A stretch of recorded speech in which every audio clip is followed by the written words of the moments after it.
Bien ou bien. Aujourd'hui on va pas perdre plus de temps avec une intro interminable, le titre est clair, je vous ai préparé une sélection de 20 jeux vidéo qui ont déjà 10 ans. Alors que pourtant, ils ont quasiment pas pris une ride. De quoi vous donner quelques idées de bons jeux vraiment pas chers, ou juste qui ont des graphismes encore impressionnants. Parce que le gaming ne se résume pas qu'à ce qui vient de sortir et à une campagne marketing.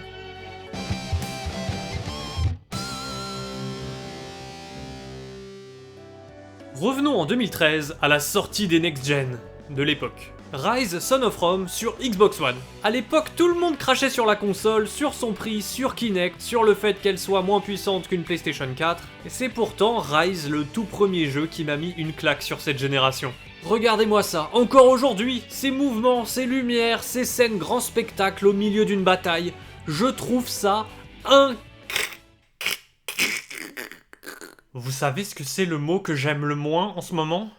Incroyable ! C'est constamment utilisé à tort et à travers pour désigner tout et n'importe quoi qu'il en a perdu tout son sens à mes yeux. C'est l'adjectif des gens en manque d'adjectifs. Ça s'est super bien passé, ce lancement c'était incroyable. Le fait qu'on en soit là, c'est incroyable. La première fois qu'Apple a invité des éditeurs de jeux vidéo dans une de ses keynotes absolument incroyables. Par contre, les musiques sont incroyables. Alors qu'il existe plein de synonymes. Donc je m'engage à ne pas dire le E-word jusqu'à la fin de cette vidéo. Revenons à nos moutons. Les graphismes de Rise Son of Rome sont incommensurables. En même temps, c'était développé par Crytek, et depuis leur jeu Crysis, ils s'étaient forgé une réputation de studio bien au-dessus des autres quand il s'agissait de pondre des visuels qui décrochent la rétine. Au lancement de la PS4, la killer app, c'était Killzone 4. Peut-être pas au niveau de Rise à mes yeux, puis je trouvais que c'était un FPS quelconque, mais la direction artistique, les couleurs et les lumières sont hyper convaincantes pour un jeu qui a plus de 10 ans, vous trouvez pas ? Ça c'est grâce à la PS4 et sa puissance incalculable. Mais 2013, c'était pas que l'année des nouvelles consoles, c'était aussi l'année où les old-gen étaient dans leur sprint final. Elles ont tout donné avec des classiques devenus intemporels. Un jeu comme Ratchet & Clank Nexus sortirait tel quel aujourd'hui sur Switch, ça choquerait personne. Déjà graphiquement, ce style vieillit pas, avec ses personnages cartoon hyper bien animés, mais même le rythme de l'aventure est hyper soutenu. Ça se joue tout seul, sans les lourdeurs qu'on pouvait trouver sur les Ratchet de la PS2. Très bon exclu, arrivé sur PS3 le mois de la sortie de la PS4. Trop bizarre pour un jeu first party. À ce compte-là, autant le porter aussi sur la nouvelle console. C'est incompréhensible. Mais non, la PS4 avait NAC au lancement, alors ça aurait été dommage qu'il ait de la concurrence. Bah tiens, bon exemple pour la comparaison, je trouve Ratchet & Clank Nexus sur une PS3 en fin de vie plus élaboré visuellement et ludiquement que le jeu solo grand public fer de lance de la PS4. C'est pour ça que je continue de recommander aux gens la PlayStation 3 et ses jeux.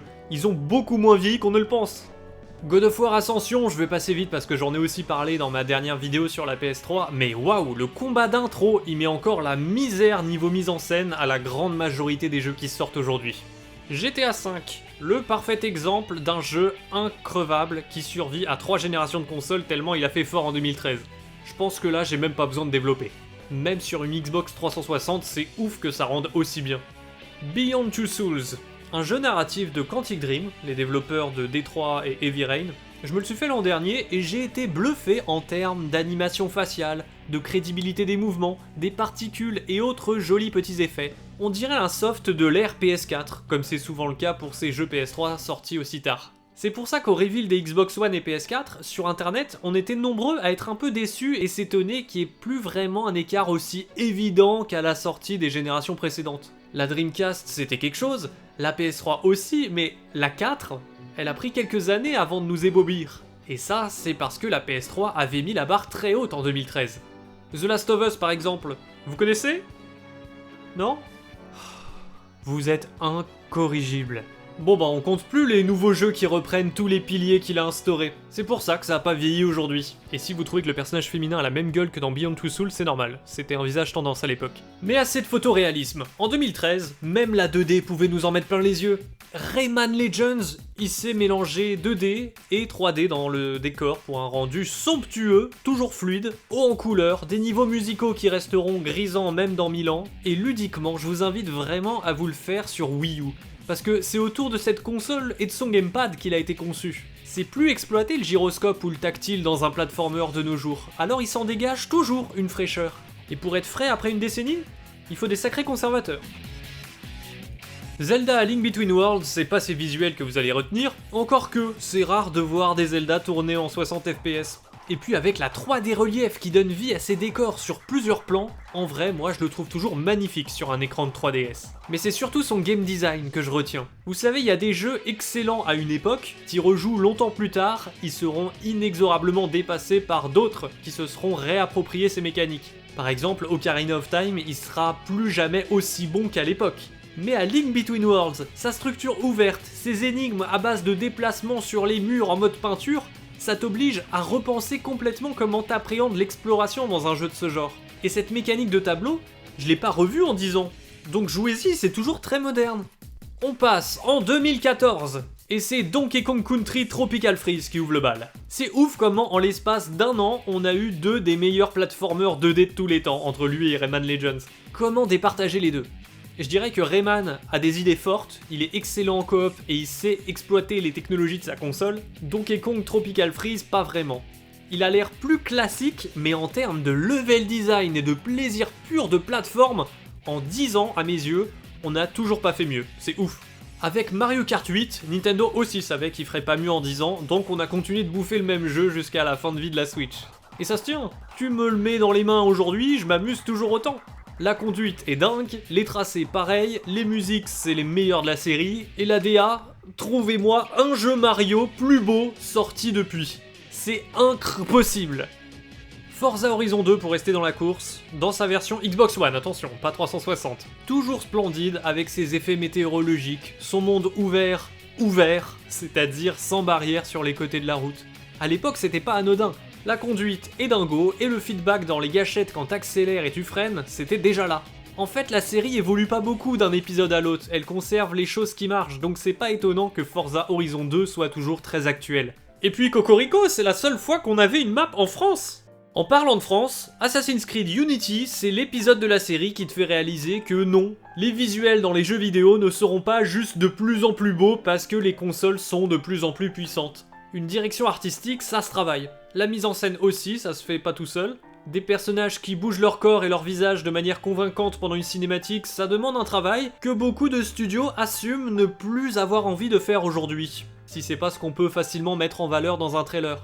Aujourd'hui, les consoles et les PC sont plus puissants, c'est acquis. Mais ce qui est acquis aussi, c'est que parce qu'on a atteint un plafond de verre, il n'y a plus les mêmes enjeux qu'à une époque où fallait prouver que ton jeu était next-gen, et qu'il justifiait par sa technique de sortir exclusivement sur une nouvelle console plus chère. En 2014, après 7 Assassin's Creed sur les mêmes vieilles consoles, l'enjeu c'était de prouver qu'on avait passé un cap. Alors tout est parti dans les graphismes, la qualité des textures, la gestion des ombres et des lumières, les couleurs, les foules monstrueusement grandes, c'est encore aujourd'hui à t'en décrocher la mâchoire par moment. Tellement c'est indiscernable de la vraie vie. Et c'est ce qui explique qu'aujourd'hui, le jeu est plus impressionnant qu'un Assassin's Creed Mirage sorti en 2023. Sinon, dans un autre registre plus contemporain et fantastique, Infamous Second Son, en y rejouant récemment, je trouvais que pour un jeu de tout début de vie de la PS4, il tenait encore archi bien la route en termes d'effets visuels comme les explosions, les particules, les couleurs néon criardes, le rendu de tes super pouvoirs dans l'ensemble, et même l'utilisation ingénieuse de la DualShock 4. Ça fait que c'est un jeu plutôt facile à appréhender, même longtemps après la bataille.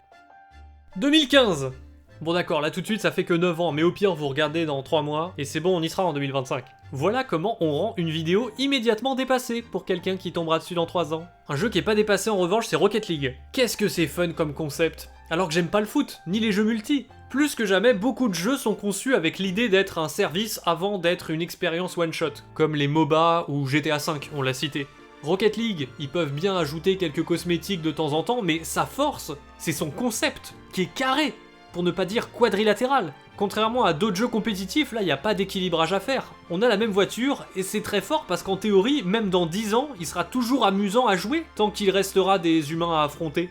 Splatoon, c'est pareil, le core concept, il est indémodable. Mais bon, compliqué de jouer en ligne au premier épisode sur Wii U maintenant, faut craquer sa console pour jouer sur des serveurs privés. Mais même sans ça, je trouve que c'est un jeu qui vieillit pas. Son look cartoon, les animations des ennemis, des boss, les reflets de lumière sur la peinture, le 60 FPS, il crève l'écran cet univers. Et à jouer, le système de tir et de transformation en calamar, il est tellement efficace que c'est pas étonnant que ça ait pas bougé en 3 épisodes. Un autre gros jeu de la Wii U en 2015, c'était Xenoblade Chronicles X. On peut dire ce qu'on veut de sa structure assez proche d'un MMO, en termes de réalisation, la console peut pas se vanter d'en avoir eu tant que ça des jeux de cet acabit. Là il y a des panoramas à tomber et les zones sont pas vides, c'est densément peuplé de faune et de flore en tout genre. C'est là que tu réalises qu'effectivement la Wii U était peut-être un cran au-dessus de la PS3 et de la 360. On n'aurait pas dit au milieu des portages foireux, mais ce Xenoblade, j'ai du mal à l'imaginer tourner aussi bien sur old gen. Bloodborne, le premier Souls que j'ai fini, j'ai adoré ce jeu à l'époque, c'était mon premier jeu physique sur PS4 en plus, c'était indescriptible. Mais de mémoire, j'ai pas l'impression que les gens en faisaient autant des caisses à l'époque, alors qu'aujourd'hui, t'écoutes les joueurs, on dirait qu'il y a un consensus autour du fait que ça soit le meilleur Souls ever. C'est que même 10 ans après sa sortie, il arrive encore à se démarquer avec un système de combat quelque peu différent et une direction artistique gothique du plus bel effet. Et le level design, c'est même plus un quadrilatère, on est sur un pentagone là. The Witcher 3, 10 ans déjà, j'en reviens pas. Autant un Dragon Age Inquisition sorti à peine un an plus tôt, tu sens mieux le poids des années, mais The Witcher, bon peut-être dans les combats qui manquent un peu de peps par rapport aux action RPG modernes ultra nerveux, mais sinon sur tout le reste, il leur met encore la pâtée. Dur de croire que sa qualité d'écriture surpasse tous les gros studios qui font encore de l'open world de nos jours. C'est même inquiétant. Ils ont mis la barre si haute, si tôt, qu'on est vite devenu hyper difficile envers les autres studios. Mais c'est normal de comparer. C'est aux autres de s'élever, pas à nous d'oublier. The Order 1886. C'est pas sa narration que je retiens, ni ses gunfights, mais bordel, des visuels pareils aussitôt dans la vie de la console. J'aurais vu ça au line-up, j'aurais fait un AVC. En même temps, c'est les mêmes devs qui ont développé les plus beaux jeux de la PSP. Il y a des titres dans cette vidéo, rien que pendant le montage, je vois que ça va pas rendre aussi bien que je le voudrais. Vous avez entendu ça 1000 fois, mais vraiment, le rendu de ces jeux sur ta console originale branchée à ta télé, c'est incomparable avec celui de YouTube. Donc si vous vous étonnez de la présence de tel ou tel jeu dans cette sélection sur la base des images que je vous en montre, gardez en tête que je suis pas en mesure de capturer toutes les vidéos moi-même, donc je chope des extraits sur internet ici et là. Et c'est pas toujours les meilleures illustrations, mais faites-moi confiance, si j'en ai parlé aujourd'hui, c'est que vraiment, graphiquement ou ludiquement, il démontre encore beaucoup de jeux récents. Je sais que vous manquez pas de chaîne YouTube pour être hypé par l'actu, donc j'espère qu'au moins avec mon contenu, vous redonnez leur chance à des jeux moins médiatisés, qui mériteraient que vous vous en souveniez. Alors si vous aimez mes vidéos, faites ce que vous devez faire pour voir les prochaines. Ça me toucherait vraiment beaucoup, ça serait incroyable. Merde!